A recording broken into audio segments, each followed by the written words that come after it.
every week. Welcome back to Sunday Brunch Live. We're joined now by comedian Romesh Ranganathan. But before we chat about all your projects coming up, I can't believe it. Jesus, Romesh, you went and did Naked News. Yes, I did. We got a picture. Oh, God. Yeah. That is amazing. It took me ages to find that Simon mask. It was an absolute nightmare, but I got it, and I think you'll agree it was worth it. So, for anyone who doesn't know what Naked News is, it's... will you explain it to me? Well, the clue's in the name. It's basically... well, we watched Naked Chef and that didn't happen. Yeah. It's a Canadian thing where, like, they have news reporters, all women, and they present the news naked. They do everything is naked in case you want to find out about Trump's immigration policy, but clothes are blocking you from taking in that information. Do you know what I mean? I guess so. So basically, I got asked to do I went on to do an interview there, and normally what happens is they do interview men, but everyone that goes on there as a guest keeps their clothes on. So I just thought, well, I should, if I'm going on Naked News and I want to commit to it, then I should get naked. Do you know what I mean? So that was the whole idea. Unleash the blancmange. It's a weird concept in 2018, doesn't it?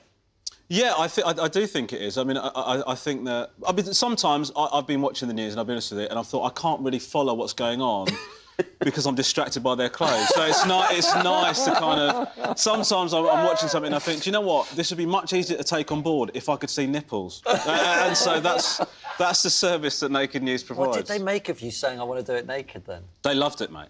They loved it because look, you can look at that. Look at that physique. It's hideous. I can only make her look more attractive by being sat next to her. They had to burn that sofa afterwards. So that was the worst thing about it. Just torched it straight in front of me. Absolutely no respect for my personal hygiene. They just blew it up. What are we making, Simon? So we're doing some vegan donuts, which are delicious, simple to make. The thing with them is you need to make them and eat them. They're not kind of make and then store because they go a little bit hard. But how long have you got? Like 7 minutes or something? Or can you actually... Hopefully that will be absolutely fine. Yeah. So we've got some soy milk. Simon, when Romesh was told we were making these on the show, this is a quote. It's one of the best bits of news I've had in the past few months. Yeah, well, my life is very dark. It's just because vegan desserts are difficult. Good vegan desserts are hard to come by, do you know what I mean? And, like, you know, often you turn up to people's houses and they say, I've done you a vegan dessert, and then you say, oh, great, what is it? And they say, fruit salad. Yeah. And then you say, that's unacceptable. Do you know what I mean? It is unacceptable. Like, I'm going, mate. Do you know what I mean? That's not a dessert. We should really be doing this naked, shouldn't we, Romesh? Yeah. Listen, I'm up for it, mate. I will unleash the chocolate if you want it. Oh. No. Is that too much? So, yeah, we're going to talk about... Nah. Matt, that is so nice. Have you literally drunk Romesh, very I love it. It's strong work. You've got to finish them to really get the... It's really accessible. It's one of those. I did a bit of research behind it, but it's one of those things, I guess, that's just culturally never really translated in Britain. I don't know if it's a climate thing and it's just not particularly... But, that's really nice. That's so nice. Tea, the second most consumed drink on earth. I think it's the tea thing which is what makes it so good. And that peachy flavour in the back is always... Yeah, and it's an Earl Grey, which is kind of a bergamot characteristic, which really works with the peach. I think that might be one of my I agree. I absolutely agree, Tim. One of the nicest drinks I've ever had. Yeah, Romesh is on his second, though, to be fair. He's really enjoying it. It's really nice. What do you prefer now? Well done, man. Oh, no. You know what? My show's just nothing but up since he made me dance, so... Oh, yeah, that's right. Right, we've got to choose our favourite, Romesh, which one's well. Huh? I like them all, man. Actually, I think this might be my favourite. You've joined a league of their own, replacing Jack Whitehall. Did he know he's being replaced? Well, yes, he did. He left, and then it's very fortunate the League of Their Own had, like, a diversity target to meet. And so I was able to step in, do you know what I mean? Brown and lazy eye. Ticking 2 boxes there, mate. Absolutely smashed it out of the park. Are you any good at sport? Am I any good at sport? Because you have to do, obviously, tasks and things, don't you? Yeah, no, I'm not, actually. I'm pretty bad. And also, I just sort of have a coordination issue. I'm awful at it. So that all the physical parts of the show, I find very nerve-wracking. I think we might have some footage here of you doing something. What?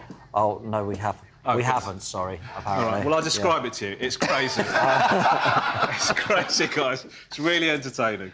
Oh, these are... Oh, you're doing ring donuts? Yeah. Oh, Oh, mate. yeah. And then drop them gently into a deep fat fryer. Mixing with the barbecue taste from earlier. Yes. Well, that's why they've got me on a little bit of Asian spice in the donuts. Do you know what I mean? It's like playing with plasticine. We really are back at nursery school, aren't we? Oh, a little round. I loved getting it really round, didn't you? And then... How did you make that sound sinister? That's incredible. Is it true you went to America last week or the week That'll before do for us. 8 hours? Yes, I did. So I was doing League of Their Own, and then I've just done this series for American TV, and I got invited on to do an interview on Colbert, The Late Show with Stephen Colbert. So I did League of Their Own, then I went to Heathrow, flew to New York, did the chat show, then flew back and then did the next League of Their Own. Yeah. But I mean, the thing is, it's such a low energy act. It doesn't matter. You were writing a column while you were over there. Yes. Which I found it was very funny, but also terrifying. Your experiences when you're in the States. Well, I sort of, you know, I was living in LA, and I thought LA's quite liberal, one of the most liberal parts of the United States. But like the second night I was there, I was at a bar, and then some guy just started interrogating me about if I was Muslim or not, just like really aggressively sort of interrogating me. It was a bit weird, and I thought, OK, well, maybe that's a one-off. But then later on, like a couple of weeks later, I was having dinner with a friend who was white. I'm telling you that because it's essential for the story. I don't discriminate. But then we finished having dinner. I was there with my wife and kids, and then this woman came over and she said, I've been watching you all evening.